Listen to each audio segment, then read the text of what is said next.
बिस्मिल्लाहिर्रहमानिर्रहीम अस्सलामु अलैकुम। आज मैं हसन अल्लाह यारी का ईरानी सदर से मुताल्लिक़ नाज़िबा बयान पर गुफ्तगू करना चाहूँगा, जो कि हालिया दिनों में उन्होंने ईरान के शहीद सदर से मुताल्लिक़ बयान जारी किए थे अपने यूट्यूब चैनल पर। तो उस पर हम बात करने की कोशिश करेंगे। बात को आखिर तक आपने सुननी है और इस वीडियो को आखिर तक देखना है, खुसूसन वो लोग जो हसन अल्लाह यारी को अपना मोहसिन मानते हैं और मोहसिन इस्लाम और मुनाज़िर इस्लाम और नहीं मालूम क्या क्या अलक़ाबात देते हैं। उनसे मैं गुजारिश करना चाहूँगा कि वो इस वीडियो को आखिर तक देखें ताकि उन पर हकीकत खुलकर सामने आए, ताकि वो अपनी जहालत पर तौबा करके सही रास्ते पर आए।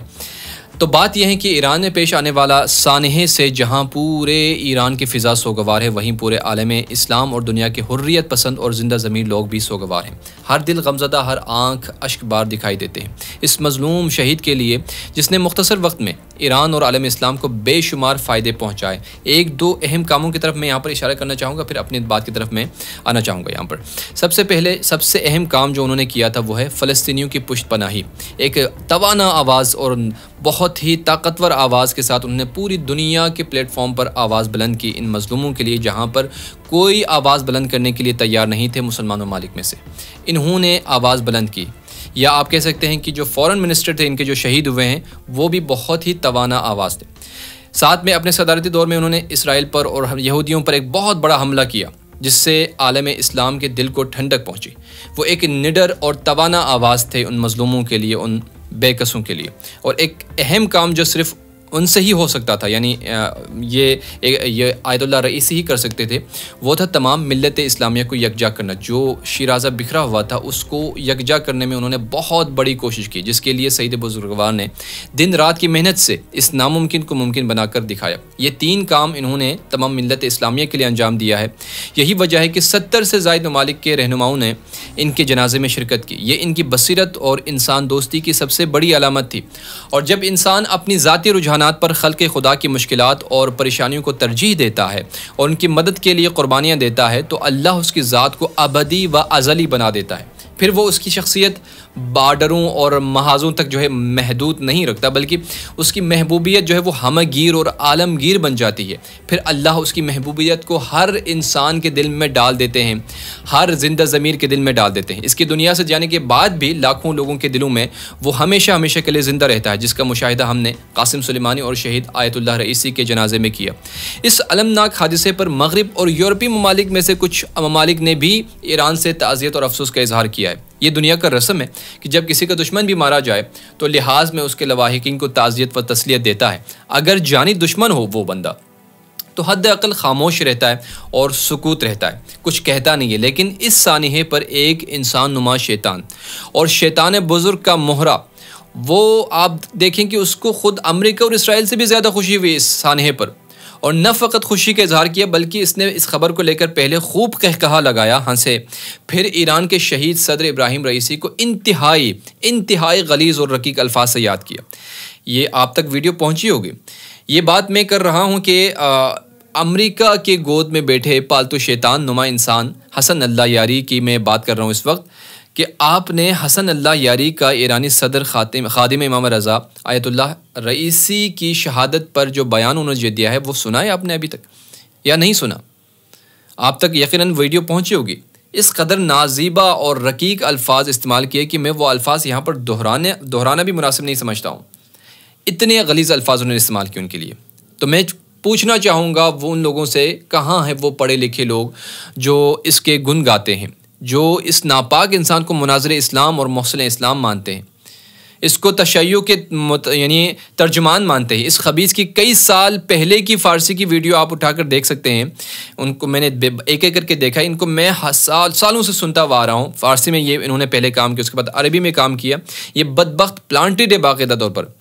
इनमें से ये बदबख्त जो है उन वीडियोज़ में मुज्तहिदीन को बिलखुसूस आयतुल्लाह ख़ामनई और आयतुल्लाह ख़ुमैनी, आयतुल्लाह बहजत और आयतुल्लाह शिराज़ी और बक़िया मराजी को जो है नंगी गालियाँ देता है। ये बाकायदा तौर पर गालियाँ देता है। इसे मुल्ला हत्ताक के नाम से जाना जाता है फ़ारसी में। ईरान में और बाकी फ़ारसी बोलने वाले जितने भी ममालिक हैं या अरब ममालिक, इसको मुल्ला हत्ताक यानी गालियाँ देने वाले मुल्ला, जिस तरह से हमारे यहाँ भी एक मुल्ला है।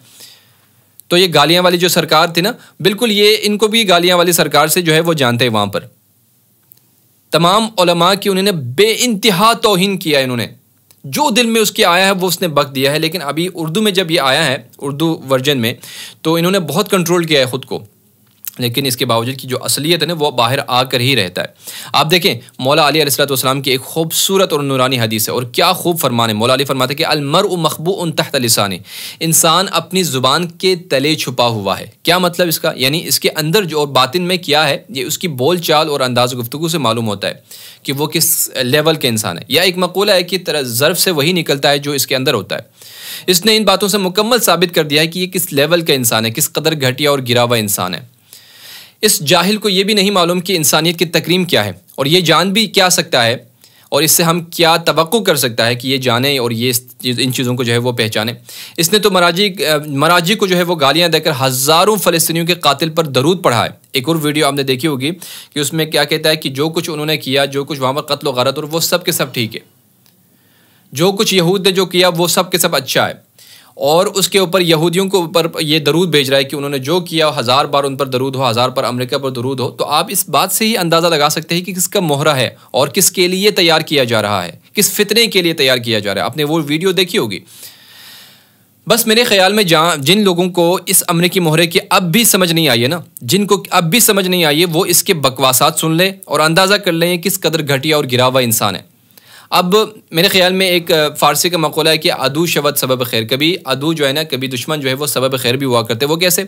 इस मक़ूले के तहत जो है वो इसने अपने हाथों, अपने घटिया ज़ुबान से ख़ुद अपनी ज़ात का सामान फ़राहम कर दिया, यानी ज़िल्लत का सामान फ़राहम कर दिया है। और ये बेहतरीन मौका है इसकी ख़बासत को जानने और उसकी असलियत को जानने का। कोई अब भी इसको अगर तशय्युअ का आलिम या मोहसिन जानता है या तर्जुमान जानता है इसको, तो उसको अपनी अक़ल पर मातम करना चाहिए। या मैं यहाँ पर यह कहूँगा कि वो अपनी माँ से ज़रा पूछे कि उसने क्या ख़यानत की थी, जिसकी वजह से वो यहाँ पर लोग जो है वो इस तरह के उलमा को, मुज्तहिदीन को और सादात को, खुसूसन वारिस अंबिया को जो है वो इस तरह के नाज़िबा अल्फाज से इसे याद करते हैं। वो अपने माओं से जाकर पूछे उन्होंने क्या ख़यानत की थी। ना जाने इसकी नादानस्तगी से आपको पता है कि कितने मासूम लोगों की जान चली गई है हमारे मुल्क में। इनकी नादानस्ती, ये वहाँ पर जाके किसी और के गौर में बैठा होता है और वो इनको बताता है, टास्क देता है कि ये करो, ये करो, ये करो, ये अक़ीदा, ये हसास मौका, ये हसास बातें। अब वो वहाँ से बातें करते हैं, यहाँ पर जो है वो मासूम लोग मारे जाते हैं उनकी बातों से। आपको पता है कि इससे कितनी बड़ी जो है वो आग लग सकती है या आग लगी हुई है।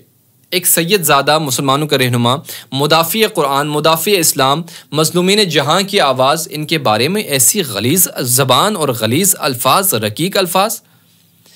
अब एक और हदीस की तरफ मैं आता हूँ कि हदीस में कि रसूल खुदा ने फरमाया, मैं हदीस का मफ़हूम बयान कर रहा हूँ कि मेरी औलाद को अगर अच्छे किरदार और रफ्तार का मालिक आपने देखा तो उससे अल्लाह की खातिर मोहब्बत करो, और अगर बुरे किरदार का कोई है, मालिक है मेरी औलाद में से, तो मेरी खातिर उससे दोस्ती रखो, उनसे दरगुजर करो, यानी उन्हें दरगुजर करें आप मेरी खातिर, उनको बुरा भला मत कहें। ये रसूलुल्लाह फरमा रहे हैं कि अगर वो बुरे किरदार का मालिक है। इस बदबख्त शैतान ने तो इस हदीस का भी ख्याल ना रखा, इसका भी लिहाज ना रखा। एक और हदीस के मफ़हूम में बयान कर रहा हूँ कि एक आम इंसान की इज़्ज़त अल्लाह को खाने काबा से भी ज़्यादा मोहतरम है। अगर कोई किसी मोमिन मुसलमान की दिलाज़ारी करता है या बेइज़्ज़ती करता है, गोया उसने कई बार खाने खुदा को ढाया। ये गुनाह है किसी इंसान की इज़्ज़त से खेलने का, जबकि ये हस्ती शहीद है, ये सैयद ज़ादा है, ये खादिम इमाम मौला इमाम रज़ा अलैहिस्सलाम है। इनके बारे में ये गलीज़ ज़बान, अस्तग़फ़िरुल्लाह।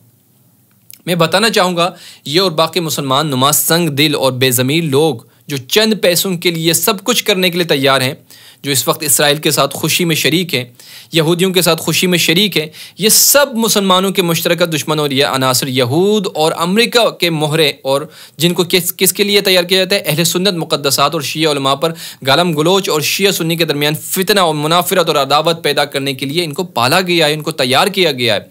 जो सुन्नी मुझे सुन रहे हैं, जो शिया मुझे सुन रहे हैं, वो इस बात को दर्क करने की कोशिश करें, ये शिया सुन्नी के मुश्तरका दुश्मन है जो प्लांटेड है। ये सबको मिलकर, हम सबको मिलकर इन फितना परवर लोगों यानी नासबियत और नुसरियत से और अमरीकी मोहरों से आलम इस्लाम और मुल्क को बचाना चाहिए।